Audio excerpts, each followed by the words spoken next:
Welcome to the Motormouth YouTube channel. I'm Andrea. I'm Zach, and today we're looking at the Highlander and the Grand Highlander, and it's interesting because we did our top 10 of 2023, and our number one pick of the vehicle that impressed us the most last year was the all-new Grand Highlander, so this is going to be good. So Toyota's got you covered in the three-row SUV category, whether you would like something a little bit smaller or something grande. They have two vehicles for you. Let's get started. The Highlander and Grand Highlander share two powertrains, a gas and a hybrid. The gas powertrain is a 2.4-liter turbocharged four-cylinder with an 8-speed automatic transmission. The Highlander has 264 horsepower and 310 pound-feet of torque. The Grand Highlander, one extra horsepower but the same torque number.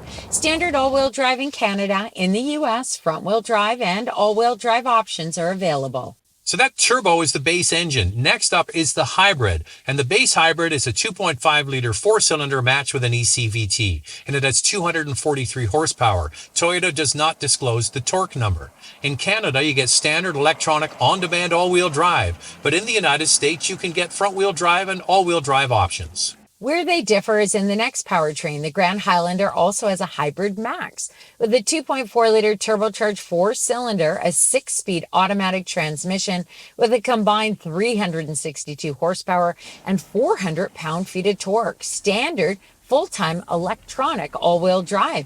You can put regular fuel in both the Highlander and Grand Highlander. So we've driven all of these, and I was blown away by the base turbo four-cylinder engine. This is the brand new engine, was just introduced in 2023 or 2024 for the Grand Highlander. I think they did a fantastic job as a baseline engine. It's great, but it's not the most efficient. See, I'm a big fan of that 2.5-liter hybrid. Although it lacks a little bit of passing power on the highway, I find that in this city, the fuel economy is just so good and there's not a lack of power in the city. I think that's the one I would go for if I was on a tighter budget. Yeah, I think the base hybrid is the one if you're just taking kids to soccer practice and to school. It's a great commuter vehicle. If you're heading out on the highway, well, that's where the Hybrid Max comes into play. So what they've done is they've taken basically the base turbo 4 engine I mentioned, and then adding in more electrification to give you that 400 pound-feet of torque. So it's replacing what you would get really with a V6 power plant. That's the way they're getting greater efficiency, but it's more performance oriented. So for passing on the highway, doing longer highway runs, probably the one you would go for. Yeah, you're going to find accelerating quickly. You're going to get that instant torque. I mean, 400 pound-feet of torque, that is a lot, even though it is a large vehicle. I think that hands down, that is the best powertrain on the Grand Highlander, but I know it does get a bit spendy.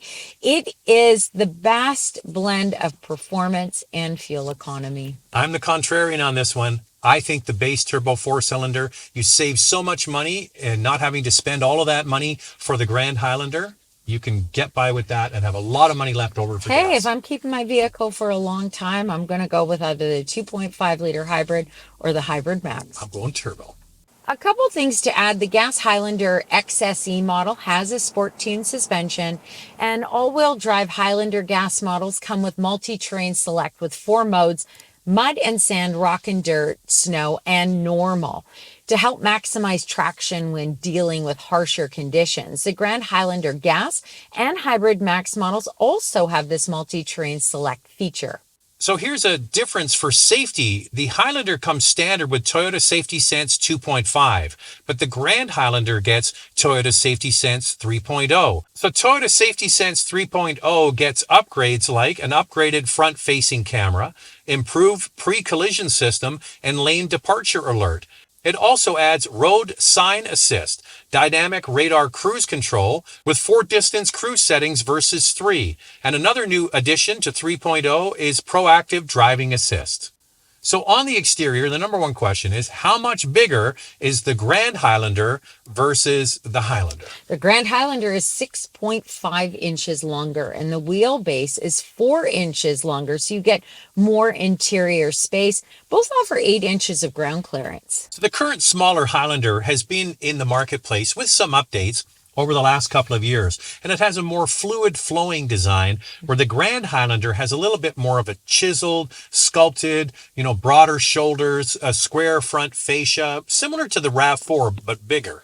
Yeah, I mean, it is supposed to kind of have that feel of the Highlander, but many will say, boy, it looks a lot more like a RAV4 with its boxy design. I think it actually has a lot of Lexus vibes to it, especially that front grille. I like the look of the Grand Highlander. I think it's a really handsome looking vehicle. Whether you get the Highlander or the Grand Highlander, you have large doors, which make it really easy to get kids and items in and out of the vehicle. And the long, low hood creates some great visibility. I think that they're both great options. But once we get into the space that the Grand Highlander offers over the Highlander, it really will come down to, I think, space for families and how big of a family hauler you really need. The Grand Highlander and the base Highlander come standard with LED headlamps and LED tail lamps, standard 18-inch wheels, available 20-inch wheels, and a temporary spare tire. If you want a bit of a sportier look, go for the Highlander XSE gas model. It's got a sport grille, black exterior accents, dual exhaust tips, and the option of a red interior. The Platinum model, which is the top trim, has platinum accents and 20-inch platinum wheels. Now, the Grand Highlander Hybrid Max has unique bumpers, black accented two-tone wheels, and exposed dual exhaust tips. Now, both of these are a 7 to 8 passenger SUV. What I find is that the Grand Highlander gas and hybrid models are very similar to the Highlander. I would say that they have more of a Toyota grade interior, and the Hybrid Max model has more of a Lexus-like interior. Feels a little bit more upscale. There's no difference, though, between the Grand Highlander base gas and the hybrid models in terms of the layout. The layout is very similar, but to Andrea's point, they do change the materials. I like the layout also of the Grand Highlander more. It's more of a conventional design. They've got a nice switch gear, easy to use. They didn't go with everything in the screen. There's still real buttons and switches, and I think Toyota did a very good job on it. And the other thing is, with the Highlander, to me, the screen looks like it's really stuck on. Yeah. Where with the Grand Highlander, it looks a little bit more integrated. I also found when we reviewed the top trim of the Toyota Highlander, it was the Platinum model, and we had a caramel leather interior. And I gotta say, it was really quite beautiful. They did a nice job. So if you do get a higher trim of the Highlander, you will feel that it is slightly more upscale. Now, the Highlander does come with a cloth interior. The Grand Highlander comes standard with Softex. Now, the Highlander does have available Softex and leather, and the Grand Highlander also gets leather, but an exclusive on that Hybrid Max, leather and ultra suede. So there's all the different engines, you have the different sizes, and then you also have the different grades of interior, so you have to decide what you want. Now, one thing you want to think about is the Grand Highlander has an available 10-way driver's seat and the regular Highlander just 8-way. Let's get into all the different specs and features. You do get more standard features in the Grand Highlander, but you're going to pay more for it. To get similar features as the Grand Highlander base XLE model, whether it's the gas or the hybrid, you should really move up to the Highlander XLE. You'll only pay an extra $1,000 to $1,300 for the Grand Highlander XLE model compared to that Highlander XLE. There's actually pretty good value with the Grand Highlander considering the extra space you get for only a little more money. Those numbers are based on the all-wheel drive models. So the Grand Highlander has a 12.3-inch touchscreen and the Highlander an 8-inch, but an available 12.3-inch. Some other standard features on the Grand Highlander are only available on higher trims of the Highlander. They include a wireless charger, power rear door, power passenger seat, and a heated steering wheel. There are a few features the Grand Highlander Hybrid Max has that the Highlander does not. They are ventilated rear seats and premium leather seats with suede accents. All right, I just want to break this down for a second. Andrew went through the numbers. So for $1,000 to $1,300 more, for basically the same grade, XLE to XLE, you're getting a much bigger vehicle, same powertrains, but you get the 12.3-inch screen as standard equipment. Yeah. So maybe that gut check I just said you don't have to do. Maybe you just Look, go and get the Grand Highlander. I think there's a lot of value here with the Grand Highlander. I don't know, is Toyota going to raise the price after this? But I think if you look at the two XLE models, whether you get the gas or the hybrid, the Grand Highlander is actually a pretty good deal. Comfort level in both is excellent, but if you need that extra space, Grand Highlander is easy to maneuver. Why not? All right, let's get into the space. That's what everybody wants to know.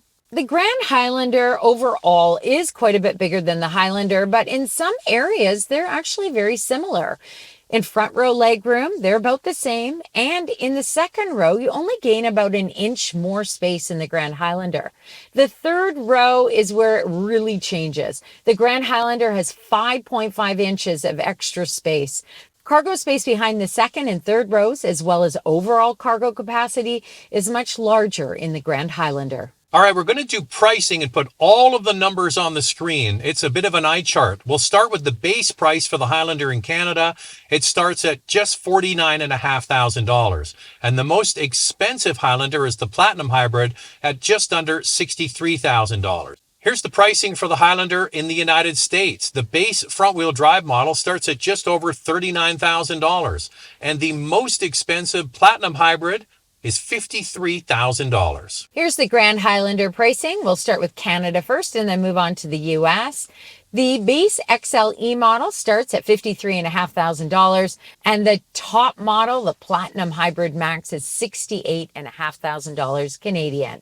In the US, the first front-wheel drive gas model starts at just over $43,000, and the top Platinum Hybrid Max is just under $58,500. All right, time now for fuel economy. I'm going to leave all the numbers up on the screen. Now, the Highlander is smaller and it does get slightly better fuel economy. You can see the hybrid, the 2.5-liter hybrid, returns amazing fuel economy. Now, here are the fuel economy numbers for the Grand Highlander, including the Hybrid Max all-wheel drive. You can see the regular hybrid, the 2.5-liter, returns quite similar numbers to the smaller hybrid. It really is quite efficient. The gas model for both can tow 5,000 pounds, and the hybrid for both 3,500 pounds. The Hybrid Max can tow 5,000 pounds. Toyota offers a warranty of 3 years or 60,000 kilometers, 36,000 miles. In the U.S., complimentary scheduled maintenance is offered for 2 years or 25,000 miles. So I think the exercise is still good, Andrea. You have to do a gut check. Do you really need such a large vehicle and go to the Grand Highlander? You might be better, depending on where you live. You might live in an apartment, but you don't want something that's too big. Maybe the regular Highlander is the one to go with. I think it comes down to third row space and cargo capacity. If you're using the third row often, the Grand Highlander is the way to go. If you're using the third row in a pinch, the Highlander might be a better option. Exactly. But you know what? The price difference, that was an eye-opener for me, Andrea. I can't believe to go from the Highlander to the Grand Highlander is only up to $1,300 more. XLE to XLE. If you go limited to limited or platinum to platinum, it does go up in price. It's more substantial. But if you're kind of looking at those lower trims, the Grand Highlander is quite affordable. And we drove the base XLE of the Grand Highlander, and that's got that beautiful turbo engine that Zach likes. You gotta be spendy like Andrea to get the Grand Highlander. Gosh, I like that Hybrid Max, that platinum model. And in the US, you've also got a limited Hybrid Max model. I don't know. I just think it is an absolute terrific powertrain. Tell us what you choose. We love to hear from you. Type below Highlander or Grand Highlander. See you in the next one. Thanks for watching.